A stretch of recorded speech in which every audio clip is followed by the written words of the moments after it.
Assalamualaikum warahmatullahi wabarakatuh. Perkenalkan saya Dina Nisa dengan nomor NPM AK221002 Komputerisasi Akuntansi. Di sini saya akan mempresentasikan tugas yang berjudul Sistem Ekonomi Indonesia untuk memenuhi syarat terlaksananya ujian akhir semester 2 dengan mata kuliah pengantar ekonomi dan dengan dosen pengampu Bapak Fisman Bedi. Sistem ekonomi Indonesia adalah suatu sistem ekonomi yang mencakup nilai-nilai, kebiasaan, adat istiadat, hukum, norma-norma, peraturan-peraturan yang berkenaan dengan pemanfaatan sumber daya bagi pemenuhan kebutuhan, serta merujuk kepada seluruh lembaga-lembaga ekonomi yang digunakan bangsa Indonesia dalam mengelola segala sumber daya yang ada untuk mencapai tujuan yang telah ditetapkan.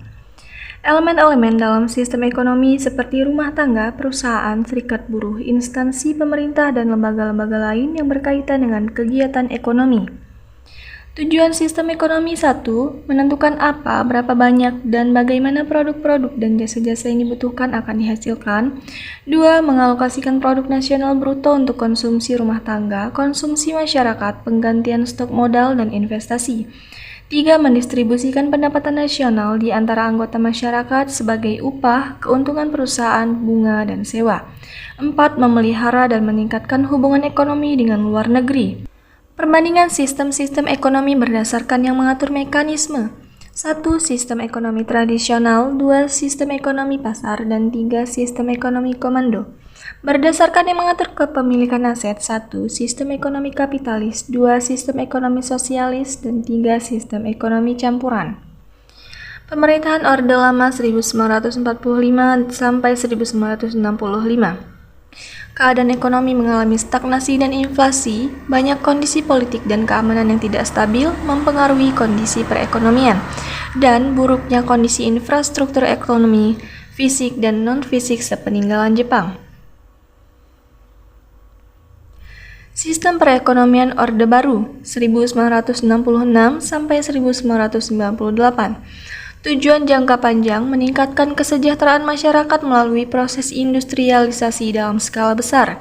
Kegiatan pembangunan ekonomi dipusatkan di Pulau Jawa, khususnya Jawa Barat, dan program penghijauan Green Revolution di sektor pertanian.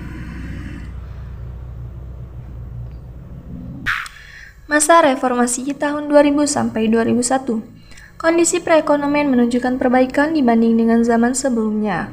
Stabilitas, keamanan politik, dan sosial mendapatkan ancaman-ancaman serius, meningkatkan country risk.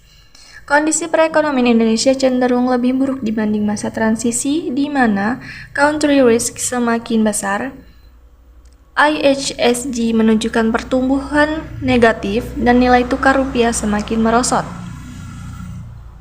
Sistem perekonomian Orde Lama.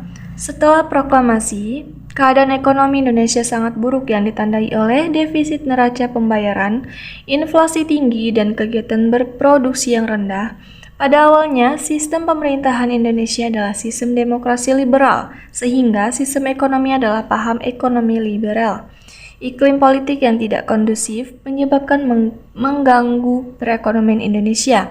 Muncul sistem politik yang lebih condong ke sistem sosialis. Faham ekonomi terpimpin merupakan refleksi dan perasaan anti kolonialisme.